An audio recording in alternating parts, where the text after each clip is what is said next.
When I was growing up, I watched a lot of TV. And back in the 90s, they had this Bose commercial for this little compact speaker. Can your radio do this? Only one radio can give you stereo sound this big, yet is small enough to fit almost anywhere. The extraordinary Wave Radio from Bose. Press the remote control and hear big, rich sound that fills the room. Sounds so rich, Popular Science called it a sonic marvel. Now, since then, I've been very curious on Bose as an audio brand. Did they have something special that made their speakers create a whole room of sound and something so compact? And funny enough, I've been in the tech game for about 10 years and I've never reviewed a Bose speaker until today. Hi everybody, it's Andy Baryer, your DIY tech guy, the only guy on the internet that jumps rope, cuts wood, and reviews tech products all in a single day. Today we're going to be doing a review for the Bose Revolve II. This is part of their Soundlink line of Bose speakers, and what's interesting about this is you don't really think of Bose as an audio brand that makes outdoor speakers, but this is portable, it is durable, and smart. So without further ado, let's get right into it. But first, cue it in that intro. So let's begin with the design, because this is Bose, and this is a company that has a lot of great audio engineers and people who understand speakers. And what they did was a very interesting design. It's a 360 speaker, so the sound comes on any other side equally. And what they did is they made the bottom a slightly wider than the top. And the grill is actually made of aluminum, but there are rubber rings on both the bottom and on the top. Now this is clever because if by accident you tip it over, it's always going to hit the rubber rings on the bottom and the top, preventing any kind of scratches on the grill itself. Now, I thought that was a really interesting and clever design feature. Now on the top, you're also going to find this rubber coating with concave buttons and the Bose logo prominently featured right in the middle. Now here's the thing, this allows for NFC pairing, say with your smartphone for quick pairing. However, there's no NFC logo on here anywhere. So if I didn't look at the specs, I wouldn't have known that this actually was an NFC chip inside. Now on the bottom portion of the speaker, you're gonna find a micro USB port and an audio jack, which is kind of surprising. To this day and age, they're still providing audio jacks, so you could hook up, say, an old iPod to here and not use the Bluetooth function. I thought that was strange. What was more strange was the addition of a micro USB. We're talking old school USB, not USB-C. And I'm gonna go on a little rant about that a little bit later. Now that we've taken a look at the design of the Bose Revolve II, let's go ahead and talk a little bit about the sound quality. The first thing I noticed about this speaker was that it had a lot of low end, and it got me curious on how they were to achieve that in such a compact speaker. And then it opened up a whole other conversation about how do they create a 360 degree sound? So I did a little digging and I figured it out. In the middle of the Revolve II is a transducer. Now a transducer essentially converts one input energy into a different output energy. Because if you remember from science in grade 9, energy cannot be created or destroyed, it merely changes form, and that's what the transducer does. And it's downward facing, so it's converting that into sound, which is then going down. From there, there's this omnidirectional acoustic deflector. Think of it kind of like a bowl. And so you got the sound coming and smashing onto the bottom, hitting this bowl, which then radiates it on 360. That's why when you turn it around, it's always an equal sound, because you had the transducer throwing down that sound onto this omnidirectional deflector, which then puts it out everywhere. So that's how they did it. Now, after some digging, I figured out why it has such great low end. It's got these dual passive radiators on the side. And instead of that energy, turning into just vibrations, they somehow use it to create more output. So that's why it's got such powerful low end. What's really interesting is the sound is still balanced. So the mids and the highs together with the low end create a really nice balanced sound profile.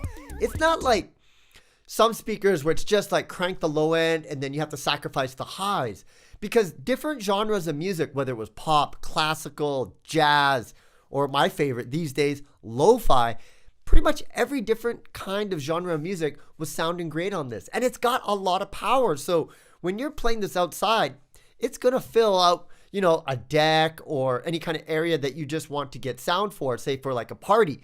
I got to say, for something this small, it does a lot of power in its sound. So it's powerful and it has a good sound profile as well with a lot of low end, which is nice to have when you're listening to music outside. Now let's go ahead and talk a little bit about the battery life. Now, because it's a portable speaker, we got to talk about the battery life.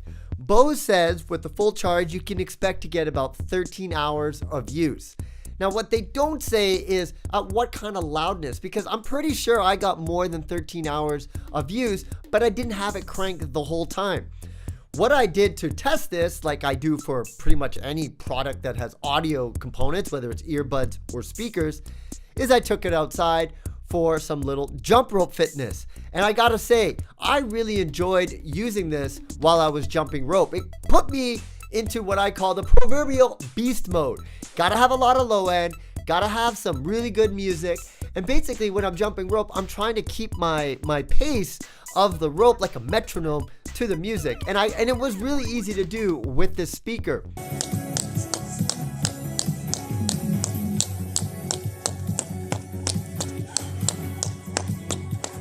Now, to charge the Revolve II, that happens over at the micro USB. And this is where I apologize in advance. I'm going to go on a little rant. It's got the old school USB port, not USB-C. And this, my friends, is the Bose Revolve II, the second iteration of the Revolve. And they still got a micro USB. Yo, it's 2021. What? This is Bose. We're talking about a real high-end brand, an audio brand. Why would they decide? How in the meeting with just like engineers and someone's like, yo, we're gonna put a micro USB, and nobody said anything. If I was in that room, I'd have been like, guys, I'm pretty sure the consumers are gonna expect us to put USB-C because we are Bose and that's what they're gonna expect. But no, somehow they just decide this. If anybody from Bose is watching this video, please, can you just leave a comment and explain the rationale of why you would do that? Because it just boggles my mind. This is not something I would expect from Bose. You guys just... Okay, I'm going to stop the ranting. It just doesn't... You remember that CNC Music Factory song, Things That Make You Go, hmm? I was definitely going, because I can't figure this one out. Now let's go ahead and talk about some notable features of the Bose Revolve II. Now the first notable feature that I really liked about the speaker is multi-connect. And essentially what that means is you can have two devices connect to it via Bluetooth. So imagine you got this party going on, you're having a barbecue, and you always got that friend who, once you start playing music, they want to become DJ. But what happens if it's on your phone? You don't want to give them your phone. You might get some text message from your girl or something embarrassing. You never know.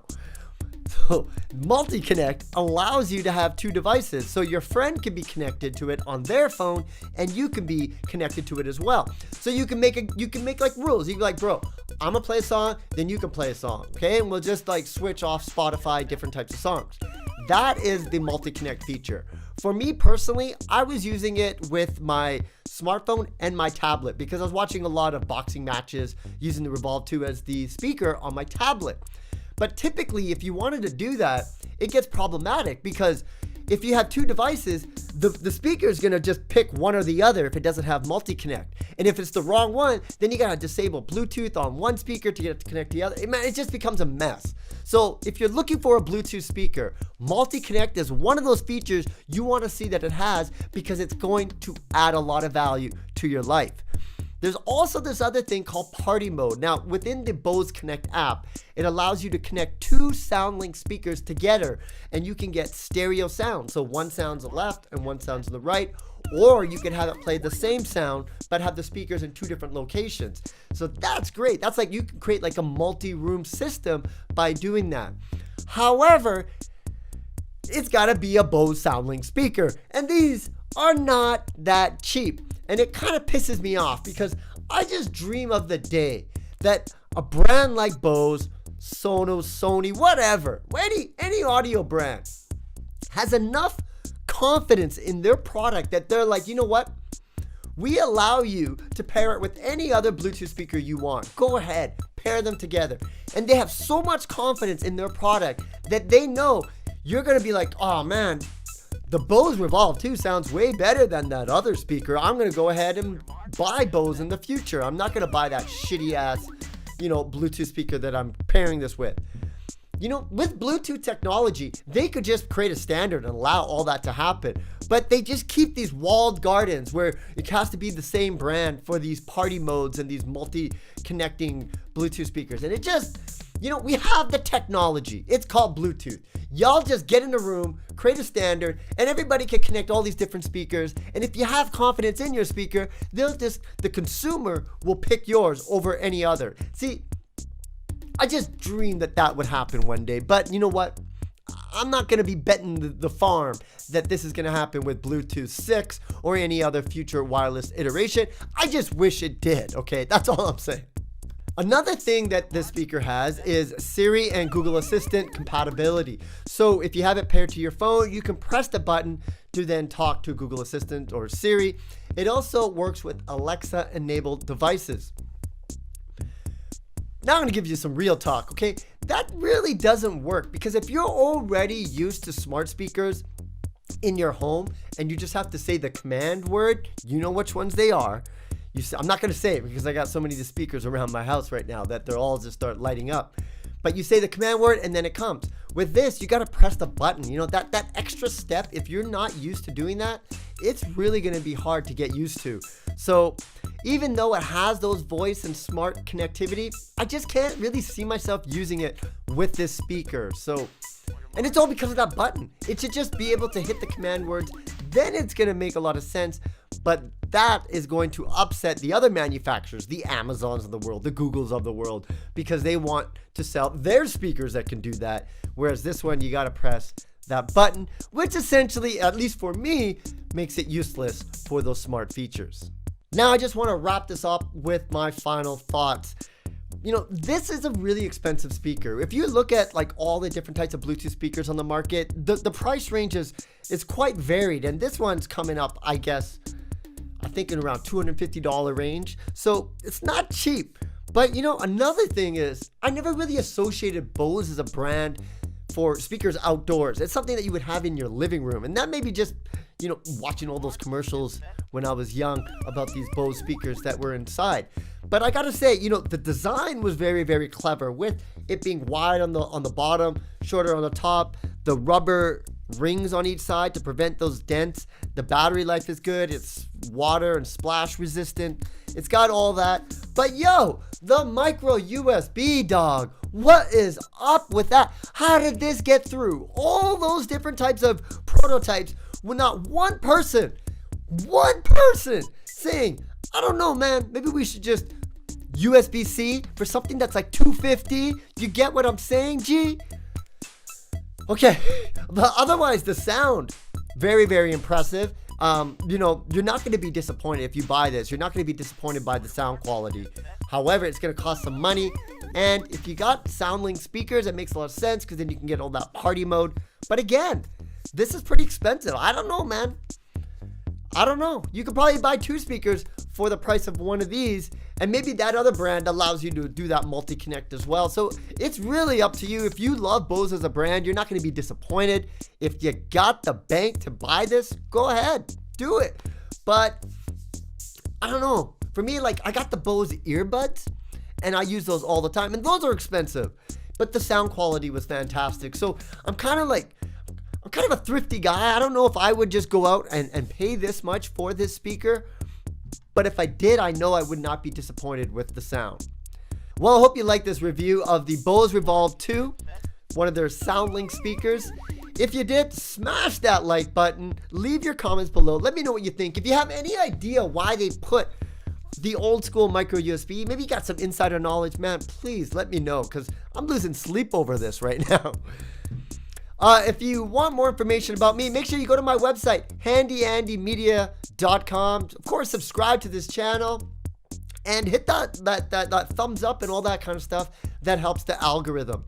If you have any kind of products that you want me to review, let me know as well. I'll see what I can do. I'll see if I can pull some weight, holla at those people, and get them to bring those products in for me to review. Well, that's all the time we have. Once again, I'm Andy Baryer, Handy Andy, your DIY tech guy, your gadget guru, your jump rope enthusiast on the internet. We'll see you again next time. Bye for now.